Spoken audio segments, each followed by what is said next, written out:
comrades. Owe comrades. Tutashinda. Owe comrades. Tutanyakua. Owe comrades. Watanguka. Owe comrades. Chimbua tumzike Zakayo. Chimbua nalingane wake. Chimbua tumzike Zakayo. Chimbua ome wake. Chimbua tumzike Zakayo. Chimbua, chimbua, chimbua. Chimbua tumzike Zakayo. What happened in the Senate is that, first of all, we must appreciate that a removal by impeachment in terms of our constitution is a purely political process that targets, first of all, the president. And the constitution then goes ahead and lays out the procedure for removing the president. Then from there, it goes on and provides a procedure. It says that it also provides for removal of the deputy president through an impeachment. Then, but the most important thing, it says that the procedure for removing the president will be applied. And then there's a comma, and it says with necessary modifications.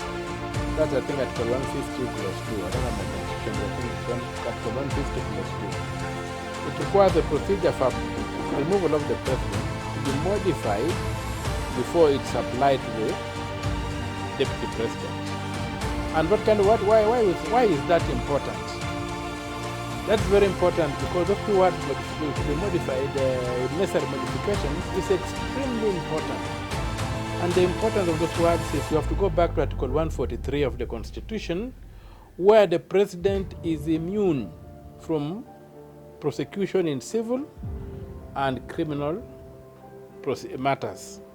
So it means you cannot take anything about the president to the police, to the DPP, to the EACC, to the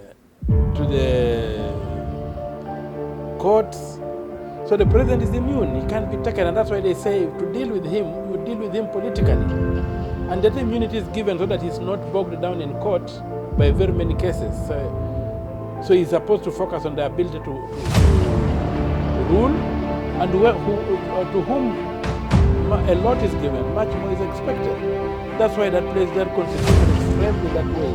Now when you come down to the deputy president, he does not have immunity from law enforcement. So, when you now come to remove him by impeachment, you cannot apply the same thresholds that are given for the president to an ordinary Kenyan, whose only privilege is that he's a president in waiting should anything happen to the office holder. But it's an ordinary Kenyan. So, that's why it was very important that before Parliament did anything, we should have come up with a modification. How are we going to modify the procedure of impeaching the president so that it could apply to impeaching the deputy president? That for me was very fundamental. So we impeach the deputy president using a standard for impeaching the president. Totally unacceptable. And why is it unacceptable? That standard for impeaching the president allows you to bring in matters of criminal nature. You can throw anything at the president. You can throw the kitchen sink at the president. It allows you. But for the deputy president, you cannot. And he's a state officer. So, what's required to be given, and when you look at Article 27 of the Constitution, it talks about equality before the law. So when you came to the president, now, those charges that you had, most of them were about the president, the deputy president, having done what? Engaged that they acquired property that could not be explained. Some even went as far as including the family issues that he had made a fake will and stolen the wealth of his late brother. Yes, those are bad things. But because the deputy president is not immune from whatever, I would have expected those things to go to the police, the EACC, the DPP. there was the issue of tribalism, hate speech. All that these are things that are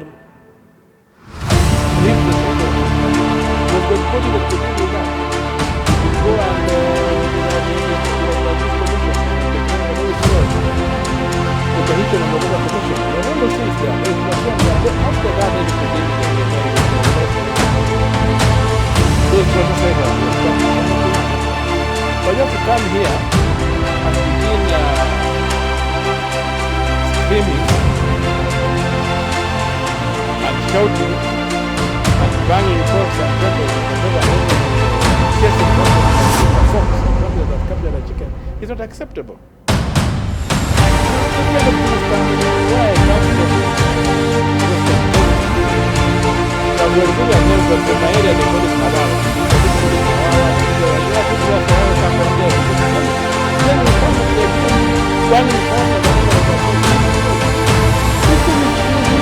Around the lake, you are familiar with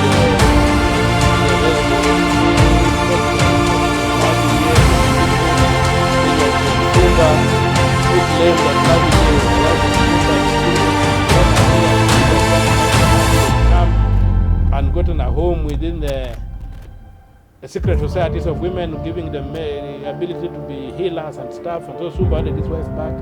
When he rises, when they see that whirlwind rise in the Lake Victoria, they think Sumba is organizing an army to come and capture Navidia. So Navidia's followers go into a frenzy and begin screaming all over, and everybody screams. And the entire area, everybody is screaming to chase Sumba back into the lake. We can't apply that in a constitutional framework. This is not Nyawawa. This was dealing with a vice president of a republic. And the constitution was very clear that we needed to modify the procedure for removing the president so that it would be applied to the deputy president in a very favorable way, in a way that you guarantee him. Because when you go to Article 25, you see it says the right to a fair trial cannot be denied. Among the constitution, all the things allowed you can do, but the right to a fair trial cannot be denied. So when the vice president felt sick and requested that he should be allowed to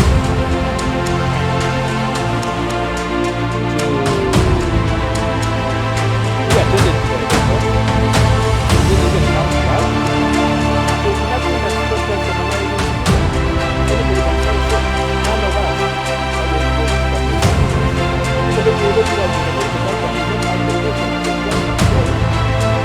This guy so the verdict we gave was that the Honorable Guy Geshanga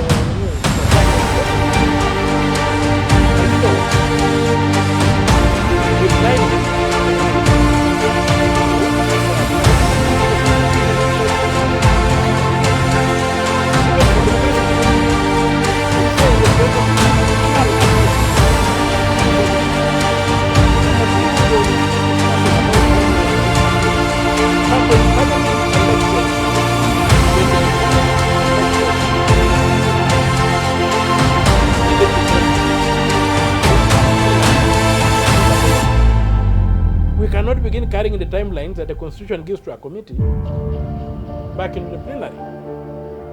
And it's very simple. The committee is made of 11 people.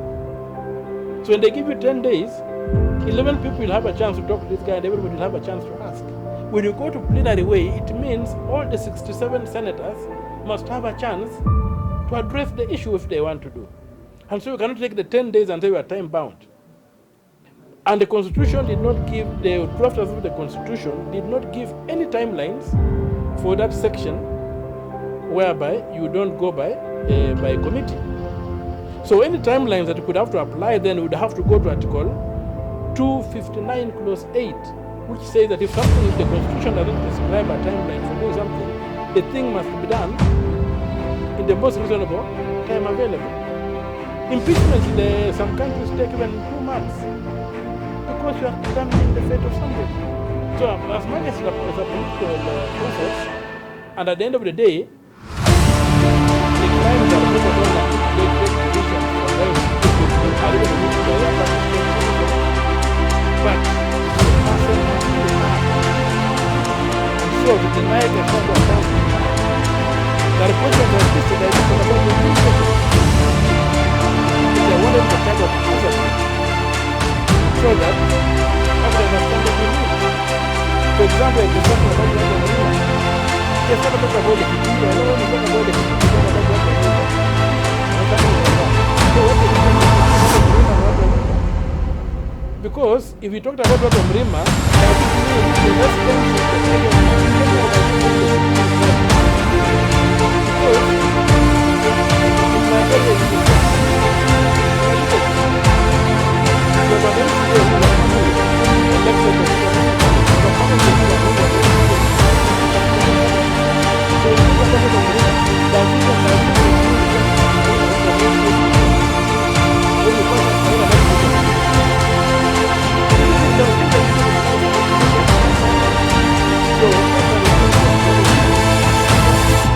and for me, the answer to that question was very fundamental because it was being accused of tribalism.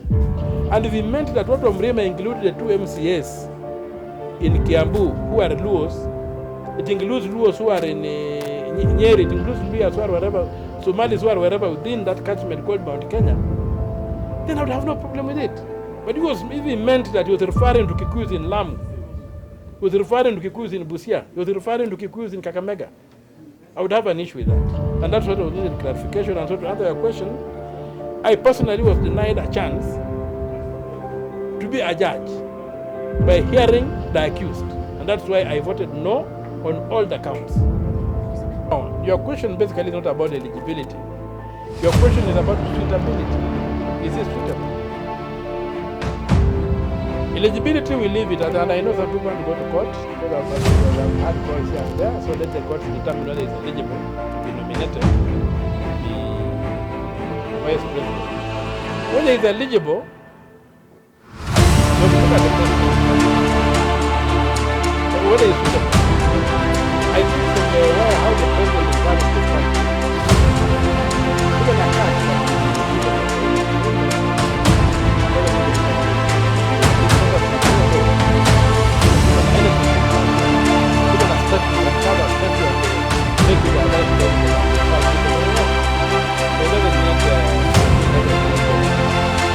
even I can't. But for progressive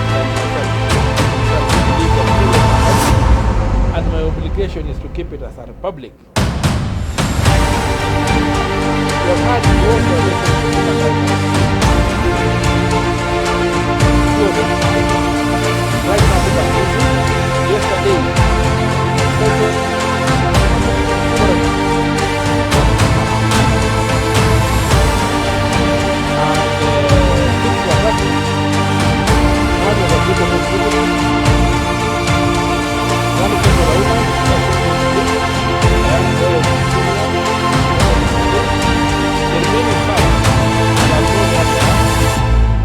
We are being told that maybe it's the Turkish security, Turkish intelligence which wants to steal them from the country and take them out. These things are happening under Kindiki's watch. We have got many of our comrades who are missing, who went dead. You have a case whereby somebody was arrested and accused of being responsible for bodies which were found in that dumping site. And this person was given VIP treatment in Gigiri police station. When some of us were being arrested, we used to beg the police to take us to Gigiri. They never took us there. They took us to the infested stations, and they did that for me 28 times. So, what we need to get is that, for me, where I said, Kindiki fails the test of being given the elevated position of a vice president in the Republic of Kenya, which has got a very, very clear constitution, especially in terms of but then as we say, who do we have for president? So what you need is the vice president, a very high threshold. If you get good threshold, wherever you want to go, then it can be fast. So, anything can pass for the president, anything can pass for the vice president. So I think that what I'm saying is that what you need to do is the president. You need the guy who is not in our country. You need the guy who's bringing a daddy in. This is the guy who's borrowing loans and are mortgaging this country. This is the guy who thinks that he's more important than this country. That's why we need to change this direction. And so it's all about the vice president, not about the president. The debate is about how people do it. So we don't need them. That's one thing. But the debate is how we are living. So that's why we have got this program that is not about the president. But we need the point where it's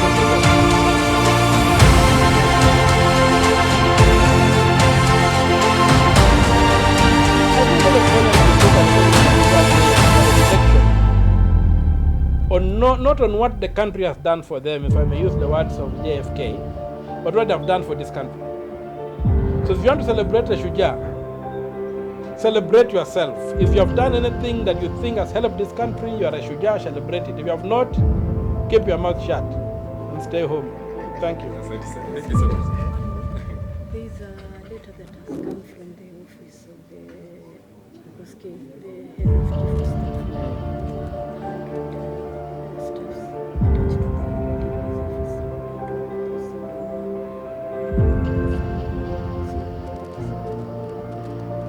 First of all, it's a waste of resources. That letter by, I've not seen the letter, but if you have written a letter sending on mass, sending people on mass, whatever, compulsory leave, he has no right to do that. If you go to Article 136, not 236 of the Constitution, it's very clear on how you handle public servants. You cannot take certain kind of action without leaving them. The process, I don't want to follow the Constitution.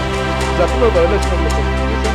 If you go to Article 232, it's a waste of public resources.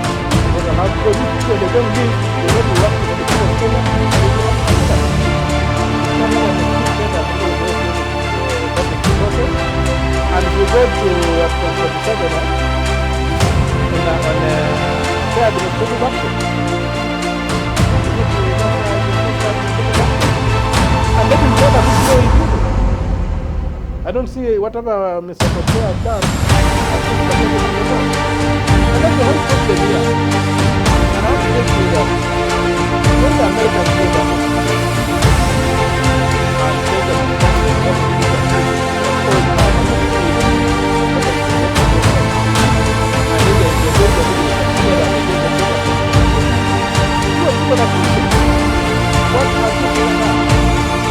Is it a monarchy or a republic?